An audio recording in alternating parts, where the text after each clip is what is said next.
আসসালামু আলাইকুম। আমি আবারও চলে আসলাম আপনাদের মাঝে আরও একটি নতুন রেসিপি নিয়ে। আজকে আমি নিয়ে আসলাম আপনাদের মাঝে বিস্কুট রেসিপি। এই বিস্কুটটি যে কি অসাধারণ, আপনারা কিন্তু ট্রাই না করলে বুঝতে পারবেন না। সত্যি বলছি, এই বিস্কুটটি যে একবার চায়ের সাথে খাবে আর সে দ্বিতীয়বার বাজারের কেনা বিস্কুট খাওয়া ভুলেই যাবে।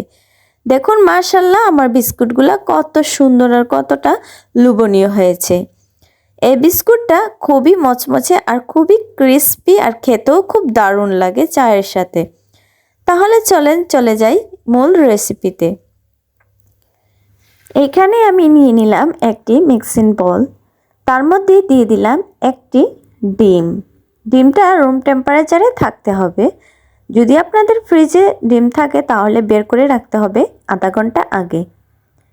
তারপর আমি এখানে দিয়ে দিলাম চিনিটা আমি ব্লেন্ডারে পাউডার করে নিয়েছি। এখানে 3 থেকে 4 চামচের মতো আছে। তারপরে আমি এখানে অ্যাড করে দেব রান্নার রেগুলার তেল 3 থেকে 4 চামচের মতো। তারপর আমি ভালো করে সবগুলো উপকরণ একসাথে মিশিয়ে নেব যতক্ষণ পর্যন্ত একটা মিশ্রণ তৈরি না হচ্ছে। এখানে কিন্তু আপনারা দুধ অথবা এক্সট্রা পানি ইউজ করা যাবে না, এভাবেই তৈরি করতে হবে। তারপর দেখুন ভালোভাবে আমি এগুলোকে ভালো করে মিক্স করে নেব। এভাবে করে একটু সময় নিয়ে মিক্স করতে হবে। মিশ্রণটা কিন্তু আমার তৈরি হয়ে গিয়েছে দেখুন। তারপর আমি এটাকে এক পাশে রেখে দেব। তারপর আমি নিয়ে নিলাম আরেকটি মিক্সিং বোল, তার মধ্যে দিয়ে দিলাম আমি 1.5 কাপ আটা। ছোটো চায়ের কাপে 1.5 কাপ আটা দিয়েছি। তারপর দিয়ে দিলাম এখানে স্বাদ মতো লবণ আর হাফ চামচের মতো বেকিং সোডা। এখন আমি এগুলো দিয়ে ভালো করে সবগুলো একসাথে মিশিয়ে নেব। এর মধ্যে কিন্তু আমি এখানে 1.5 কাপ আটার 3 ভাগের 1 ভাগ সুজি দিয়ে দিয়েছি। সুজিটা কিন্তু আমার স্কিপ হয়ে গিয়েছে, তার জন্য দুঃখিত। এখন আমার ভালো করে মিশানো হয়ে গিয়েছে। এখন আমি এখানে অ্যাড করে দেব তেল 3 থেকে 4 চামচের মতো, দিয়ে ভালো করে মিক্স করে নেব। যতক্ষণ পর্যন্ত আটাটা একদম দলা পাকিয়ে আসছে না ততক্ষণ পর্যন্ত আমি এটাকে মেখে নেব। আমার কিন্তু এটা তৈরি হয়ে গেছে। এখন আমি একটু একটু করে ঢেলে দিচ্ছি ডিমের সেই মিশ্রণটা। এখানে একসাথে দেয়া যাবে না, একসাথে দিলে ডোটা নরম হয়ে যেতে পারে। 2-3 বারে অল্প অল্প করে দিয়ে একটা শক্ত ডো তৈরি করতে হবে।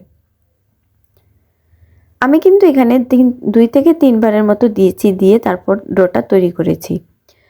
প্রথমে একটু হাতের মধ্যে লেগে আসবে, কিন্তু যখন আপনারা এটা ঢেকে রেখে দেবেন 10 মিনিটের জন্য একদম পারফেক্টভাবে সেট হয়ে যাবে আর অনেকটাই শক্ত হয়ে যাবে। এভাবে করে আমি ডোটা তৈরি করে নিচ্ছি দেখুন। এই তো আমি আমার হাতটা পরিষ্কার করে এসে দেখাচ্ছি আপনাদের ডোটা। দেখুন কতটা শক্ত হয়েছে ডোটা। এখন আমি রেস্টে রেখে দেব 10 মিনিটের জন্য। 10 মিনিট পর দেখুন ডোটা কেমন হয়েছে। অনেকটাই শক্ত হয়ে গিয়েছে ডোটা। আমি চেপে দেখাচ্ছি, আপনারা হয়তোবা বুঝতে পারছেন। এখন কিন্তু আর হাতে লেগে আসছে না, দেখুন একটুকু হাতে লাগছে না। এই পর্যায়ে আমি ডোটাকে উঠিয়ে নেব, নিয়ে বোর্ডের মধ্যে একটু হালকা আটা ছিটিয়ে এটাকে ভালো করে একটু মথে নেব, নিয়ে রুটির আকারে বেলে নেব। একদম সেম আমরা যেরকম রুটি বেলি সেই রকমভাবেই একটু মোটা করে বেলতে হবে। তারপর দেখুন রুটিটা বেলে নিচ্ছি, একটু আটা উপরে দিয়ে দিলাম, দিয়ে বেলে নিচ্ছি। এই তো আমার রুটিটা হয়ে গিয়েছে। এখন আমি পাশ দিয়ে একটু কেটে ফেলে দেব অতিরিক্ত অংশটুকু। তারপর দেখুন কিভাবে করে কেটে নিচ্ছি। একদম সিম্পলভাবেই আমি কেটে নিচ্ছি। আপনারা এই ডিজাইনটা সবাই পারেন, অবশ্যই এইভাবেই কাটবেন, অথবা আপনারা যদি চান অন্য ডিজাইনও কাটতে পারেন। এই তো এইভাবে করেই কেটে নিচ্ছি। আজকে আমার এই ভিডিওটা যদি আপনাদের ভালো লেগে থাকে অবশ্যই আমার এই চ্যানেলটিকে সাবস্ক্রাইব করবেন আর পাশে থাকা ছোট্ট বেল আইকনটি ক্লিক করে নোটিফিকেশন অন করে রাখবেন, যাতে ভিডিও ছাড়ার সাথে সাথেই প্রথম নোটিফিকেশন চলে যায় আপনার কাছে। আর যারা ইতিমধ্যে আমার চ্যানেলটিকে সাবস্ক্রাইব করেছেন তাদেরকে অসংখ্য ধন্যবাদ। এই তো দেখুন আমি কিভাবে বানিয়ে নিলাম সবগুলো। এখন চলে যাব আমি চুলায় আগে থেকে আমি একটি প্যান নিয়ে তেল গরম দিয়ে রেখেছি।